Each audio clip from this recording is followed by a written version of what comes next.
many chairs here. Too many chairs. Mics and mics and mics. Mics and mics, mics galore. Another mic. Right, we're ready. Thanks for coming to Finland. You're doing pretty small places, small venues on this tour. What's that? Because we're not gigantic in Europe. We're this big. I'm actually this big. He's this big. He's this big. We're doing a Metallica stadium tour in summer, so we're just kind of warm up for that. And then we just got off the Aussie tour. These guys opened up for Aussie in the States, doing arenas, and then we're going back to do Lollapalooza Festival, outdoor big places and stuff like that. So it's just kind of a warm up, Do you prefer clubs over arena type of things? They're both cool in their own way. It's two different things. It's just a gig. What do you expect from this tour? Expect? A lot of hangovers. Yeah. I don't know. We're just having fun. We've only really been a band for about 3 weeks now with Mike. It's doing really good. We feel really confident in how we're playing, and the show's been great. Kids been coming out to see us play, so we've just been having a blast. Is the audience a lot different here than it's in States? Well, I wouldn't say so. It's fairly similar Yeah. to the States. Same reaction. Kids get excited like they do in the States. The same thing. When did Mike Starr leave the band? Well, I got to take a break for a while. We've been, since we pretty much started, I think, we've been going nonstop. Just all the things that we've done. And it was just kind of time for me to take a break from touring at that point. And we wanted to keep going on. So we had met Mike on the Aussie tour and thought he'd make a good choice, even though we didn't like him as a person. And we asked him to come play. Ouch. And asked him to come play with us. And we've been doing it so far. So far, it's gone really the best that it possibly could, I guess. Mike's in L.A. working on some stuff in his own right now. He's doing really good. Mike, are you going to do something with Ozzy? We just finished We just finished mixing a live record that's coming out, I think, in April or May, a double live record.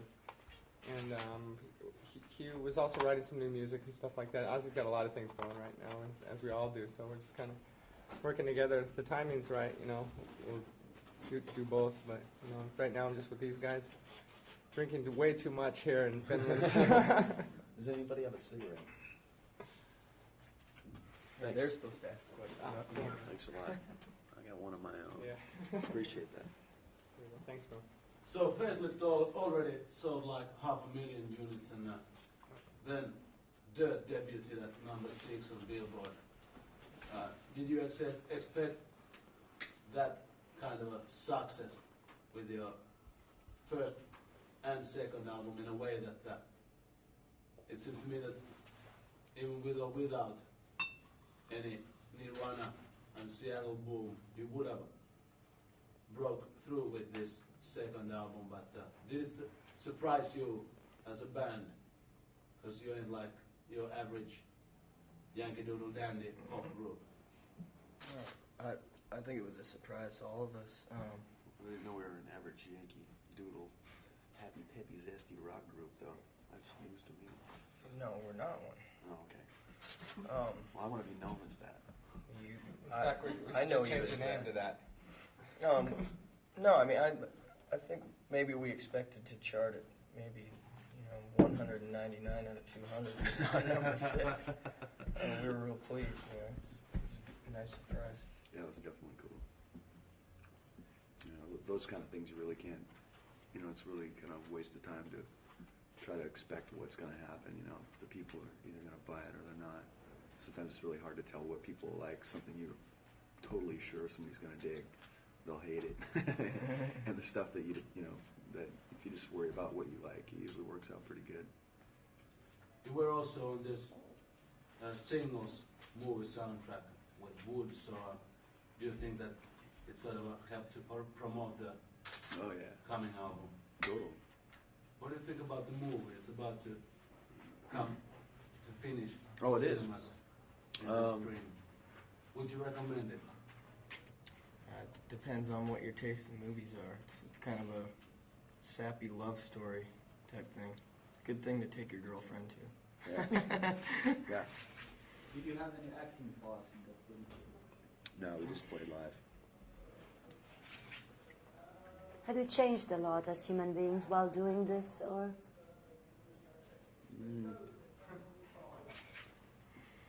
I don't think so. I think I shower just as infrequently as I used to. And why, thank you, sir.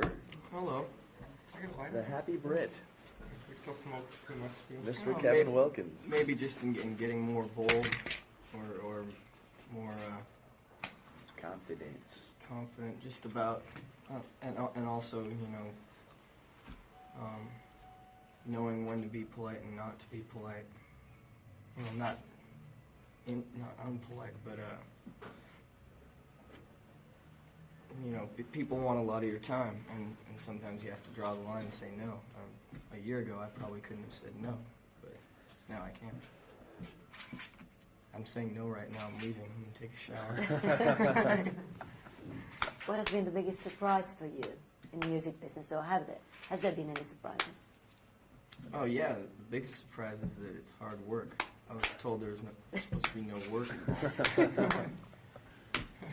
Well, there's a lot of things that are different line, than I how you can expect them more. to be. But it's a lot of the things are just like you expect them. So you're just gonna go through it one step at a time, one day at a time, and you just learn, try to learn as much as you can and do it the best that you can. I watch a lot of One Day at a Time with Valerie Bertinelli. That's right. That helps. Tom Araya appears on your album as courtesy of Deaf American Records and Slayer. How did you get involved with him? We toured with him on the Clash of the Titans back in '91. Sold our souls to Satan. He collected. Is he We on took- the H3 thing? What's that? Is he playing or singing on the H3? Oh, it's not even on a song. It's just kind of like that kind of Iron Man segue into on the second side. He just does all the screaming and stuff. That's Tom screaming his ass off. He does it good. He does it good. He's in the union. That's right. Is the fact that you are from Seattle advantage or disadvantage nowadays? Depends on where you're at, I guess. Sometimes it's a disadvantage, from the viewpoint of other people. But before the big Seattle boom, we already had a record out and we're doing all right. So I think that kind of saved us from being exploited with everyone else. What do you think about you musicians who moved to Seattle and tried to be as I think they need to get a life. They're not very bright. They're not very smart people. have you met any? Yes. Yes, unfortunately I have. I tell them to move home. Go back. Everybody's got the idea that they're going to get big or huge by moving someplace that's happening is pretty much doing it for the wrong reasons, I think, anyway. So just kind of ruining the whole deal. Everybody from Seattle's going to move out to Idaho now. They're going to start another city out there. Goober, Idaho will be the new hotbed That's for right. bands. It's right next to the nuclear waste dump. Have you noticed are there already some bands who are influenced by you? Some. Maybe a little way. Can you name some? No. Motley It's just- Crue, Judas Priest. I don't know any. I don't know. It's like I hear little things, bits and pieces, and then again, it could be something, that just sounds that way to me. People will bring up names of bands that they think sound like us, and I'll listen to it, and I'm like, "What are you talking about?" I don't hear anything at all. So I don't know. I think we're too close to what we do, so it's kind of hard to be objective about it. Is it true that someone of you used to play more like Los Angeles glam kind of stuff? No, but it's true that I I'm used to from play LA. Seattle glam. I never played that. We played, I mean, I've played in a ton of different bands. Yeah, when you're a kid, you probably try everything. I used to do lip sync contests at junior high, stuff like that. I mean, you just do what you do to have He's fun. a favorite at the local karaoke bar. You can see him tonight after the show. That's right. I'll be on the corner singing. Singing The Greatest Love of All. That's right. The great. I can't get my lip to quiver quite as much as Whitney though, but I get my heart into it. You're a little light.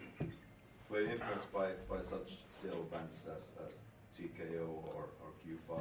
Yeah, sure. I used to listen to those bands and see them play. Sure. As well as, Soundgarden and those bands too. Skin Yard, Queensryche, and for that matter. Hendrix, Hart. I like all that stuff.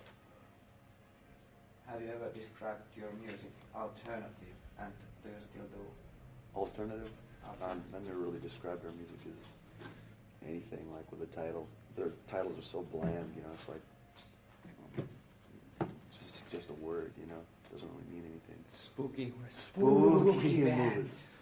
Spooky moves in music. So what about this tour so far?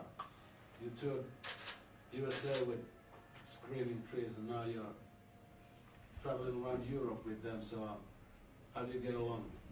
Great. No, not so good. We couldn't get rid of them. They just kept following us around. No, they're great guys. That's why we are touring together here, because it went so well in the States, and we had a good time with them. So you toured States with them, and you also did major stadium gigs, and now you got this sort of a smaller venue tour in Europe, but you are like about to become like a stadium rockers in a way that these clubs aren't big enough for your crowd. So do you feel that there's a risk of becoming sort of like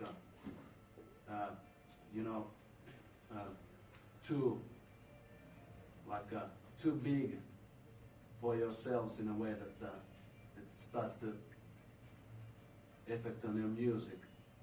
Like some band like Guns N' Roses, they used to be sort of like a street sound, but now they're on their own sound world and they really don't know what's going on around them. Mm. So do you think that there's a risk of becoming such a happening? I don't know. I mean, I see our growth a lot steadier than that, and just like jumping to something like that. I mean, there's no way we're ready to play stadiums on our own. I don't think that we would draw that many people anyway at this point. I mean, we still got a lot of work to do. In Europe, right here. I mean, we're still fairly new.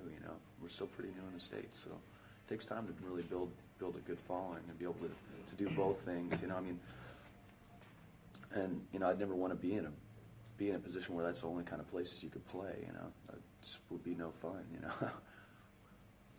A lot of things too is a gig's a gig, whether you play a big stage or a small stage. It's pretty much the same thing. We're up there playing. The only drawback about opening for an act is you only get to play a half an hour, which, and when we do this, we get to play 2 hours, and that's the best part of our day. It's the other 23 hours of bullshit that you got to deal with, that really gets on your nerves. That's the only release you get is when you get up there for the 2 hours, and that's the only drawback I think of playing stadiums. If there is a drawback, Well, I think the bigger you get, the more chaotic your life would become, and the more chaotic our lives become, the better our music gets. So I think it might be a turn for the better, hopefully. So you've been labeled as an example of this alternative rock scene in the States. Like there was this interview on Rolling Stone where you were like the intellectual alternative rock band for the 90s. So how do you, What? what do you think of such a, sort of, they give you sort of an intellectual aura that you are something new, sort of saviors of rock for the 90s? Well, I think we may be a reflection of something old that got lost, you know, because, you know, rock and roll started that way. I mean, in the 70s, all rock and roll was, you know, pretty intelligent and you know, had some substance. And that in the 80s, that kind of got lost. Bands, you know, just singing about fast cars and leather gloves and all that, you know. I think people maybe got tired of that. And we're not, I don't have a leather glove, and I don't have a girlfriend. So I can't write about those things. What about songwriting?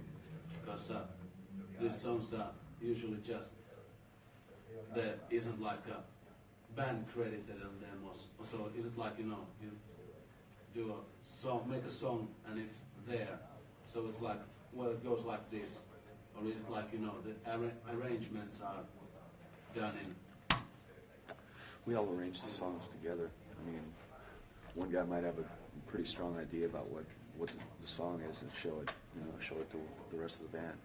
And there's a lot of stuff that gets shit canned, you know, thrown away, but or cut out or whatever, you know. So we all do a lot of things within the band to put the songs together. And there's also a lot of space to write songs, you know, to bring in material individually and stuff too, you know. You know, when a song's credited that Layne wrote, it's something that he came up with, an idea, and then we took it and made it into something even a little better, maybe, you know, as planned together. Mike, did you have a lot of time to practice the songs? Actually, I was we were in I was in Reno, Nevada, riding with Ozzy, and I got on a plane from there, went to L.A. They went to Brazil, and then we met in London, and then we had 4 rehearsals. Well, 5 if you include the hash day. That's right. I had 5 rehearsals, and then we did the first show, and then on, you know, he said, "Hey, learn these 20 songs. We got a gig on Saturday. We'll see you in London." You know, it's like, oh shit. You know, it's a lot of fun. We have a good time with these guys. I know there's a lot of their songs already from the Ozzy tour. You know, I go and watch our set. They're one of the few acts that we, you know, the Ozzy band really liked, and you know, these guys are like our brothers. And just worked really good, and you know, the gel was really good. So we're still gelling here. And We're still rolling around in Jello. Right? yeah, it's a lot of fun though. Do you have some kind of a long-term plan? How do you want to develop your band, or do you just let it go as it is and on its own? We keep making the music, kind of the cool, you know, I mean, the stuff that we're coming up with. You know, that's the whole deal about us. Kind of, it's like not a whole lot of thought involved. Just kind of feeling out whatever feels right, you know. And so we're really looking forward to moving on to the next phase of making another album, you know, writing with Mike and stuff, and just seeing where we're going to go. You know, I don't even think we know yet, but it'll be an interesting place, I'm sure. Besides the liver cancer ward, probably after the end of this leg. Layne, tell us about how you broke your foot. Oh man, That was good.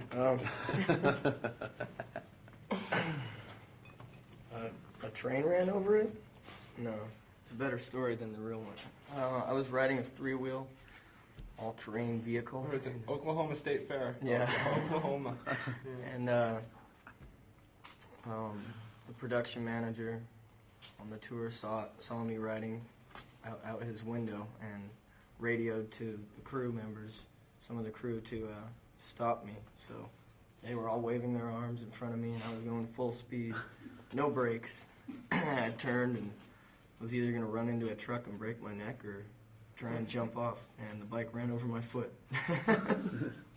Ozzy was watching from his dressing room window when Layne ate it, and he said that's one of the most funniest things he's ever seen in his life. This guy breaking his foot on the ATC is hilarious. Okay. But you did the tour anyway. Yeah. With broken leg, so how did it affect on your stage appearance? Well, before I broke my foot, I never moved from the center of the stage. Once I broke it, I felt, you know, I was disabled, so I wanted to do everything I could to not feel disabled. So I jumped all over the place and climbed up the lighting trestles, and I think it was a good, actually a good thing, because it got me working harder. And now I can actually move a foot in each direction.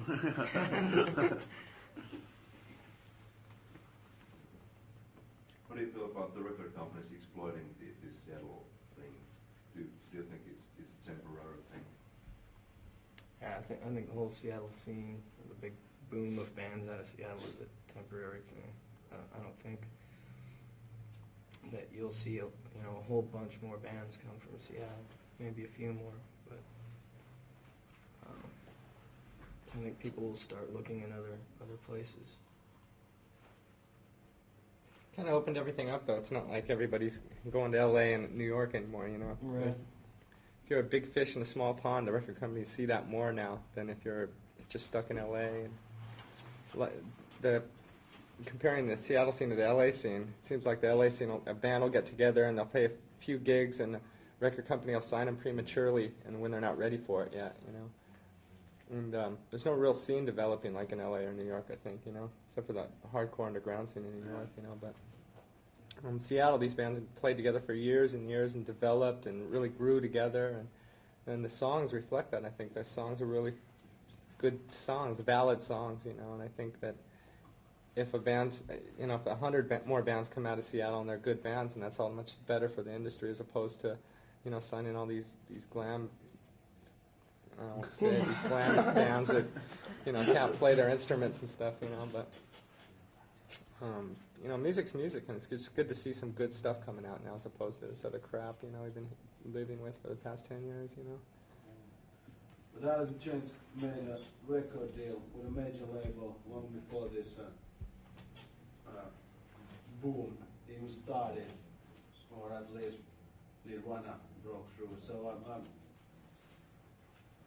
you weren't in any case a typical sub-pop band. Yeah. In a way, so you were like aiming for that major label contract, or was it more like that you just were given the opportunity? Oh, yeah, we were given the opportunity.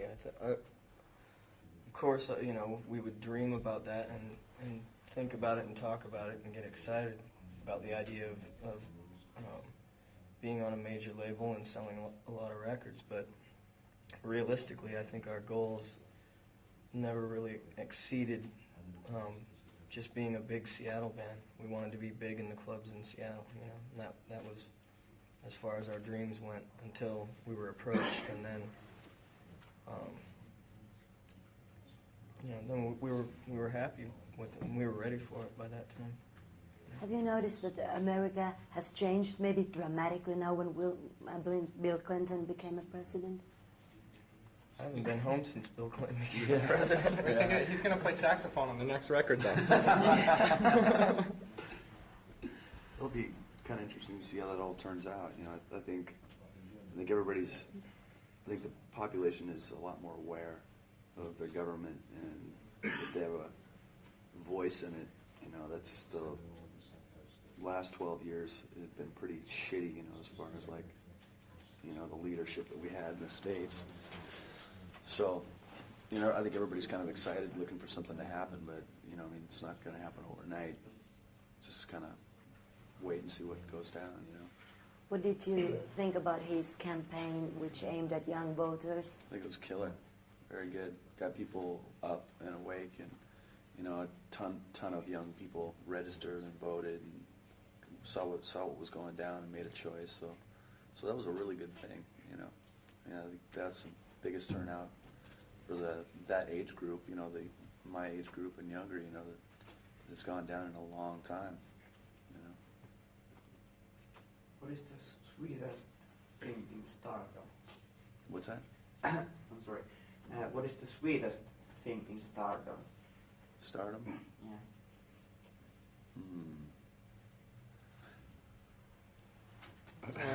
this whole rock star thing's all in your head. It's just a joke, you know. We don't take it seriously. I think that's why it works, you know. I mean, if you take it too... I see all these guys getting caught up in it, you know. It's just a waste of time. It's real childish to me, really, you know. It's a stardom thing, you know. We're just who we are, basically. Get a lot of free drinks, though. There you go. A lot of free drinks and a lot of girls to conversate with. But it probably appears, you know, a lot different from the outside. I mean, from within our little camp, you know, we don't really see it. We don't see us the way maybe other people see us or envision us being.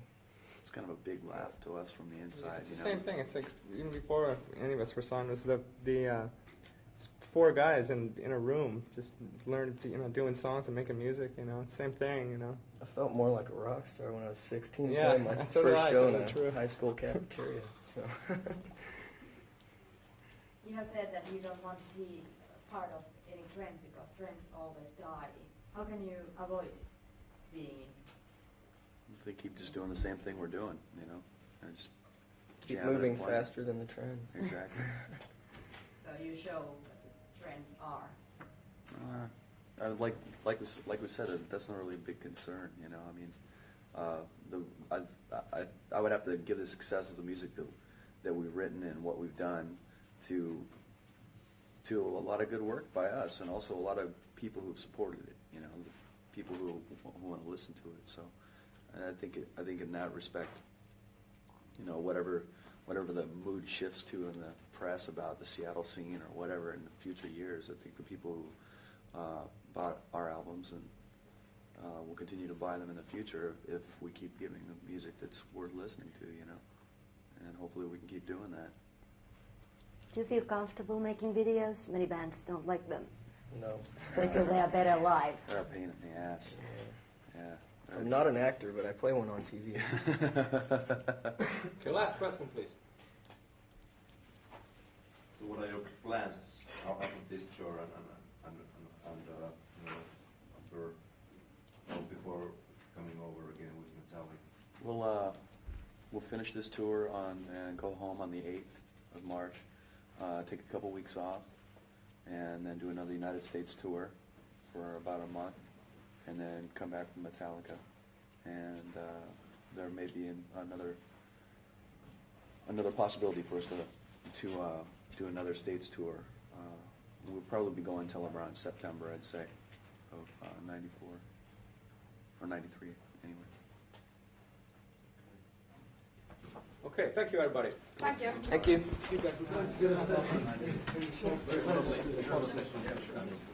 Oh, sure. Right there?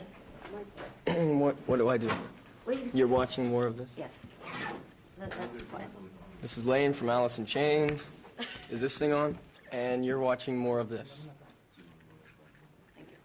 More of this, more Okay. of that. More of this. Photographers, Bit of please. this.